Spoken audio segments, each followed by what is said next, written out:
Welcome to the Edge Computing Association webinar, Secure File Access and Sharing with Edge Computing. My name is Paul Barker, and I am the Editor-in-Chief of ECA, your Edge Computing News Resource and Information Forum. ECA has been established as a result of feedback we have received from many of our subscribers to no cloud required.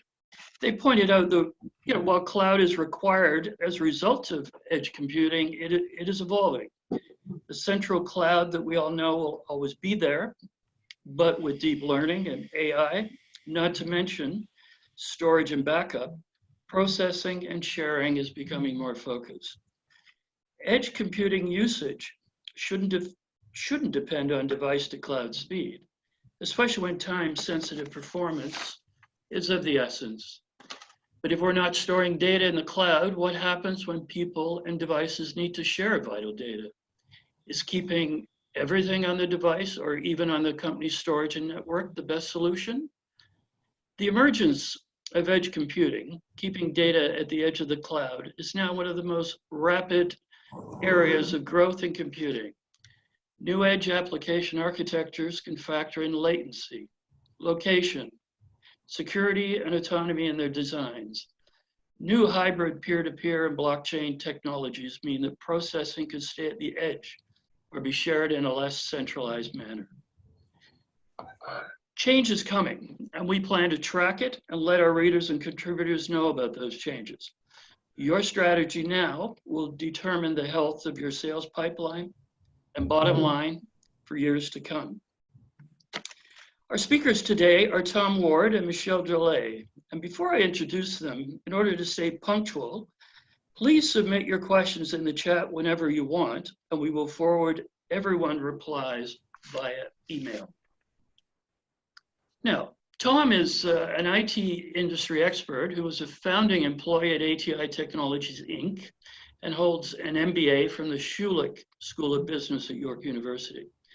With extensive experience in both large multinational companies and small entrepreneurial startups, Tom has extensive experience understanding and bringing new technologies to market. He has received numerous channel awards, including the Reseller Choice Award from Computer Reseller News twice, and the Channel Champions Award from Computer Dealer News 4 times. Michelle Drolet is the CEO and co-founder of Towerwall, a data security company. As one of Towerwall's resident information security experts, Ms. Drolet assists organizations through the security process to help them protect critical data by the evaluation, establishment, education, and enforcement of sound information security, network security, and data security practices. Responsible for all aspects of business for Towerwall, she has more than 22 years of network and data security experience. She has leveraged that knowledge to make Towerwall a leading data security service and solution provider. Well respected in the analyst and trade community, Ms. Drolet is often published in national magazines and is a regular contributor to the Network World blog, InfoSec at your service.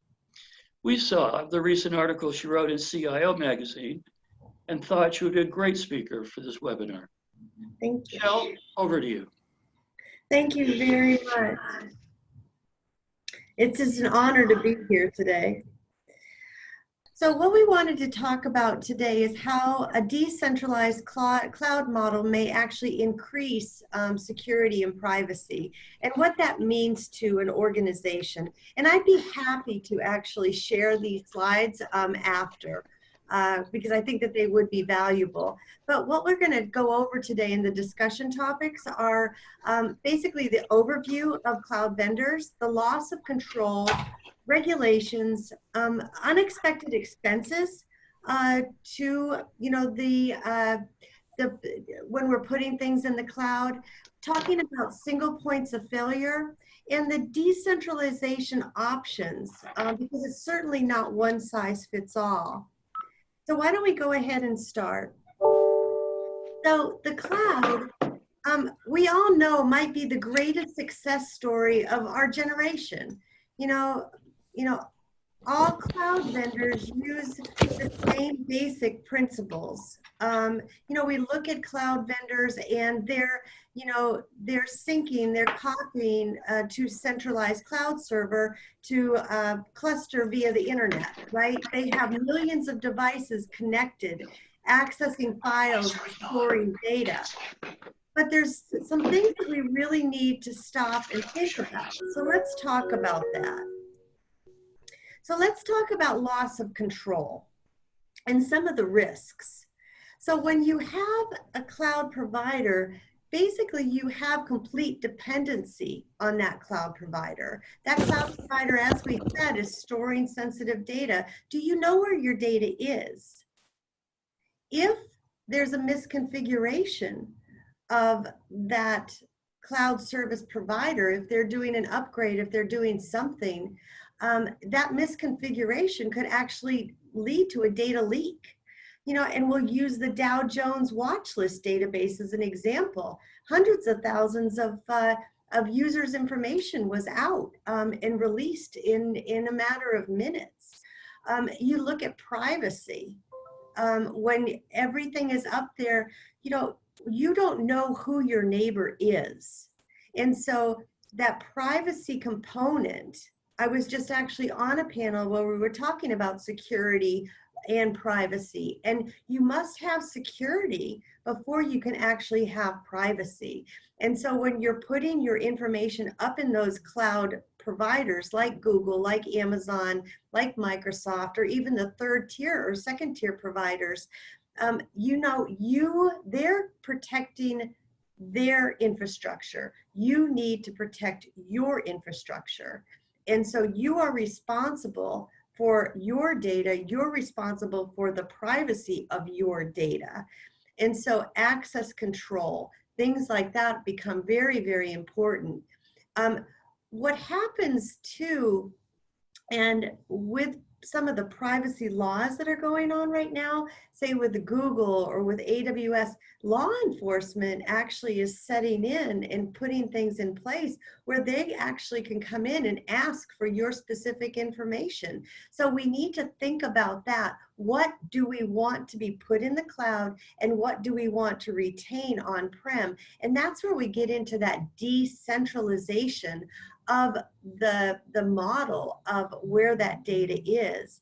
And we haven't even touched on regulations, right? So we have GDPR. Obviously, that's over in the EU. We have the California regulation that is mirroring with limited options of GDPR.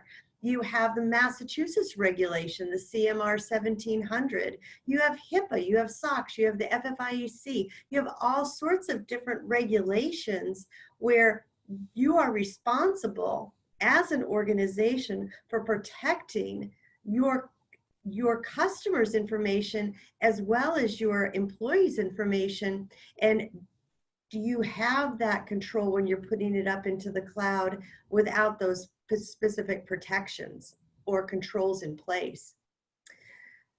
Another thing that I just wanted to touch on, and I'm going pretty fast, but again, I'll share this presentation with you. And then what we'll also do is just go through and answer any questions that you might have. But there's a lot of unexpected expenses when you go into the cloud. A lot of organizations adopt the pay-as-you-go model. And it's very difficult to quote unquote calculate the cost. We've had many a customer just basically take everything that's on-prem in their data centers and push it up into the cloud without understanding the cost, because the board or the executive staff says we need to be in the cloud because everybody else is, and not really understanding what should be in the cloud and what should actually stay on-prem. Other expenses that can come up is the user synchronization, all that utilization going back and forth. And then you think about locking yourself in. You put your data out into AWS. You put your data out into Google, Microsoft, wherever it is. How do you get it back? How do you switch? how do you know that it's all gone? You don't. And so there's all sorts of different complexities because you end up getting vendored, and we call it locked in, really. And it's something that organizations don't really think about. You know, if you don't like the features or functionality over here, or there's a better price over there, you know, how do you actually move from one location to another? It's not like going and buying a new server or a new firewall or putting new malware, you know, protection in place. I mean, it is a complex project. So switching complexities, vendor lock-ins, you know, you think about costs, you think about downtime, you also think about different compromises that could happen. So there's a lot of unexpected expenses when you're going to pure play cloud. And I'm not against the cloud at all. And I think that there's specific applications, a lot of SaaS applications, a lot of different types of technologies that you can do, all sorts of different things that you can do, that you can utilize the cloud in a very secure, in a very beneficial fashion. But there's certain information that you really need to keep on premise. And so when we look at the cloud, you can look at it also as a single point of failure, right? When Google went down, and I don't know if you remember this, but the Google Cloud Services went down, and they were disrupted for over 4 hours. Now that might not seem like a long time, but if you're an organization like Snapchat or Vimeo or Shopify or Discord, those types of organizations, I mean, that had, you know, millions of dollars of impact to them. So again, that single point of failure, we need to really stop and think about that. So what I really wanted to bring forward today, and again, you know, very quickly, is talking about decentralization. You know, talking about that next generation of platforms. You know, what does that look like? The decentralization of cloud, you know, with potentially AI and blockchain. You know, can it be scalable? Is it secure? You know, it is. And those are really where we need to go. Also wanted to touch really quickly on the power of edge computing, because that's really where decentralization is happening, at the edge. And basically, it eliminates the inefficiency issues that organizations have both inside as well as the cloud. It also provides additional security. And there's no absolute duplication or data duplication. And it follows data compliance and the regulations that are there. I know that I've touched on a lot of things very quickly, but I think that this is really, really important. And it's a very, very important topic that everybody needs to pay attention to and really strategize and not just put stuff up in the cloud. I'm going to be turning this over to Tom to talk about that decentralization and what can happen. But I actually, in my article for the ISO, the CISO online, I just wanted to read a quote that Tom gave me, and it basically reads as this. It says, as opposed to centralized cloud storage that requires transferring of storage duplicated files over the internet to a centralized data center located miles away, a decentralized cloud or edge computing architecture addresses the inefficiency issues of uploading, downloading, and syncing subsets of data to the limited storage capacity of the cloud servers. And this was a quote actually by the gentleman, Tom Ward, who's going to be speaking next. I'm going to turn that right over to you, Tom. Thank you. Thanks, Michelle.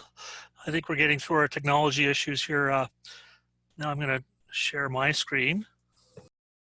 So what I'm going to do is very briefly, I'm not going to spend a lot of time, but we want to honor the time you guys have given us on the webinar. But I want to give you a quick overview, a high-level overview to FileFlex Enterprise. And FileFlex Enterprise is a very new technology. Well, it's applying a very new technology to an issue that we've had around for a long time, and that is it's for remote access, sharing, and collaboration. But the technology that we're using is decentralized edge cloud. instead of and I'm going to get into that, so I'll explain to you what that means. So that protects your privacy, gives you enhanced security, and overcomes all the issues that are present with the traditional centralized cloud technology. We were recognized by Red Herring with their, we were awarded one of the global top 100 winners for disruptive and innovative technology. Very prestigious award out there. And so I'll go on here. What is FileFlex Enterprise? It's an on-premises cybersecurity application based upon decentralized cloud or edge cloud that provides remote access, sharing, and collaboration to your entire company-owned storage infrastructure, puts it under IT control while reducing your risk posture, improving your security profile, and minimizing ransomware attacks. There's a lot in that statement. I'm going to unpack it a little bit at a time and quickly go through it with you. So first is, if you take a look at the traditional model for cloud computing, we call this the centralized model, where you have a central server cluster, and then everybody's memory storage is syncing to that server cluster, and then people access that storage that's associated with their accounts. And this could be hundreds of users, thousands of users, millions of users, and all accessing the storage on a central server cluster. Now that central server cluster could be replicated in other geographies and to make the service better or faster when you're over in Europe or in Asia. But it's essentially centralizing that storage. It's a duplication because you've taken that storage that you have and you've put a copy of it on their servers. Now that central server, if it's operated by a third party like an Amazon or a Google or a Microsoft, that's called a public cloud, and there's different variations of that. Enterprise level of public cloud that gives you some IT control in public cloud. And then if it's operated on your own premises or in an infrastructure as a service provider, it's called a private cloud because you're the only one who accesses it. Now, as a public cloud, you're giving that third party access to those files. They can secretly access them if they want to, and it gives you exposure to exfiltration by third parties that you don't know about, and other issues as well. So I won't go into them all right here, but the alternative to that is the decentralized cloud model. And in this model, users communicate directly with their own storage, and a little hybrid point-to-point tunnel is set up between the user and, say, the storage on their server or storage on a NAS. So everybody communicates directly to their own storage, and what the server does in the middle, it just sets up the channel. It's like a switchboard to connect users to their own storage, or it's like a policeman to enforce the policies, okay? So everything, in this case, can be kept on premises if you wanted to, and that protects your privacy because nobody can access your data secretly without your knowledge because it's on your own firewall. It's on your own storage behind your firewall. Now, the technology can also be applied to your clouds and your infrastructure as service providers as well, if you want to use them. But for privacy protection and for confidentiality, and it reduces latency and everything else. So this is the decentralized edge cloud model as opposed to the centralized model. That's the model that we use. Now, if you look at why do people buy cloud storage, the number one reason that they're going to say is they buy it for collaboration. Number two, they'll say, well, they want good file sharing and they want secure file sharing. Then they want mobile access to their files, easy access to their files. They want IT management and control. And can anybody look at this list and say, what's missing? What's a main reason why people buy cloud storage is missing? It's a redundant question, rhetorical question, I should say. And the answer is, nobody buys cloud storage because they need more storage. People don't need more storage. They get lots of storage and it's not expensive. What people want is the functionality of the cloud, not the storage itself. Okay, so they want that collaboration, file sharing, access, mobile access across devices. They're moving from a device-centric data paradigm to a data-centric paradigm. And where people aren't buying more storage, they're buying accessible storage. Now what FileFlex does is it says, hey, we can make your own storage accessible storage. We can take your own storage and give it cloud functionality. We can take that corporate infrastructure and turn it into a resident virtual cloud. Give everything cloud functionality. Now you're not dealing with subsets that are synced over there and maybe under someone else's GRC and outside of your control or outside of your firewall. It puts it under your control behind your firewall and gives everything that full cloud functionality. And I'll talk a little bit in a second here about how you can also harden it at the hardware level with Intel SGX technology. Data remains in its original location. You're in control of your data. It stays on your storage. Nothing is copied to a third party or a secondary location. And it's a software solution that you add to your existing storage that's managed by your IT. So because of the software solution, we don't have to build a huge data center to sync everybody's storage to and make it all secure and man it and staff it and everything else. That's very expensive, but that's what their competitors have to do. We rely on your own storage, and the server is very inexpensive to connect you with the storage. So it gives you the lowest cost solution and the easiest solution for you to use because you're just using what you already own and invested in. Now, I'll talk a little, since this really is about security, I want to talk about the cybersecurity ecosystem that's behind FileFlex.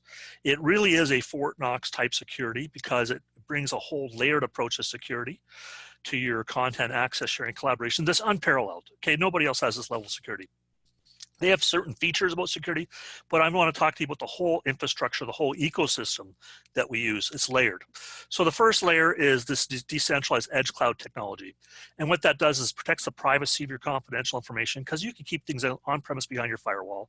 Nothing can be secretly exfiltrated without your knowledge.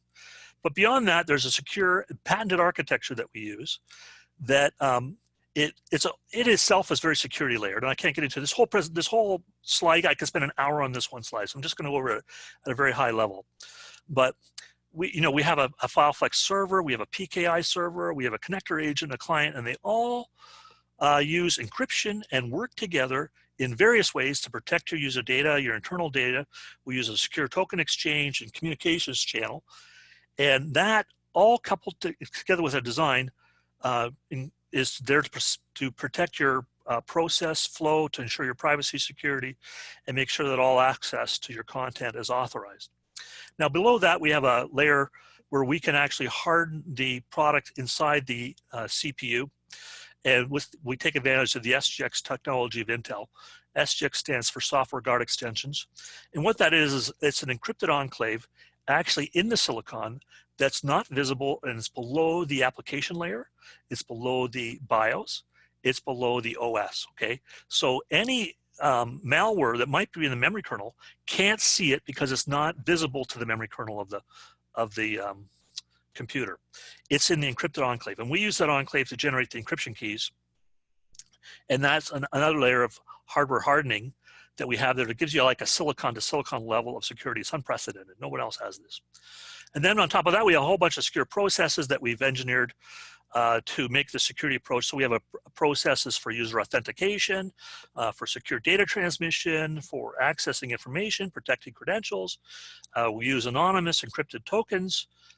We have processes for request management and permission management. They all work together as a layered system to protect the security of your communications. Then below that, IT is in total control. They have their own dashboard and toolkit that they can use. Layer on top, we use the Active Directory, of course, and we integrate with the Active Directory, so all your permissions you've already set up in the Active Directory are honored by FileFlex, but you can layer on top of that as well with your own, so IT is in control of what users are provisioned, what they can access. They have a full activity log so they can see what's going on. If they need to do an audit or if it's an incident management, they know what you've been shared, what you've shared, who you shared it with, when you shared it, who accessed it, who viewed it, who downloaded it. All those kind of things are all there in the audit trail. And then below that, we have the standard security feature set that I think you see with most people. So we lay on a whole bunch of security tools like two-factor authentication, device authentication, single sign-on, integration with the Active Directory, AES 256 encryption, double encryption that encrypts the data right from the sender to the receiver all the way through so it can't be intercepted and protects you, protects the security of your information. So now we'll get into how these are all critical components of ransomware. Attachments, links are critical components. If you look at ransomware, what's the #1 vector into ransomware? It is phishing. And what's the vectors in for phishing?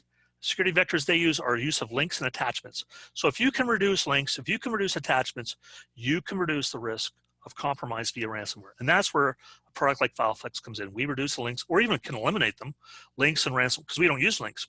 Everything's done in-app. It's all user verified and user authenticated. Not a link that you can send around on social media. And then we get into Intel SGX. Like I mentioned, it gives you that secure end-to-end encryption. We use these secure enclaves of SGX to secure and protect the data. And this protects you against man-in-the-middle impersonation, snooping, and intercept, even on a system that's compromised. So my last slide here is, we have a partnership with Intel, of course, on the Intel SGX. And we prepared a large video for the Intel Salesforce, branded as an Intel video.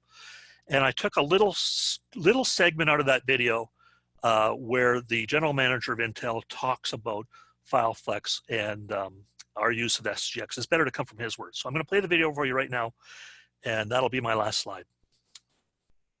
This is Jim Gordon, General Manager of Client and Data Center Security Platforms at Intel, and we are pleased with Qnext as they bring their innovative FileFlex enterprise solution to market. FileFlex is a hardened silicon-to-silicon remote access, sharing, and collaboration solution that is enabled by Intel vPro technology. Employees need to share files and organizations need to secure their data. Compatible with Intel's latest 8th generation vPro technology, Qnext FileFlex enterprise solution uses secure enclaves to provide added protection below the application layer, below the OS layer, and below the BIOS. This enables secure file sharing at the deepest level within the silicon itself, ensuring that shared data is not snooped or tampered with at any stage of access or transmission. And as data is the value of any business, protecting it with innovative security solutions is crucial. Please visit our website to learn more about security solutions with Intel.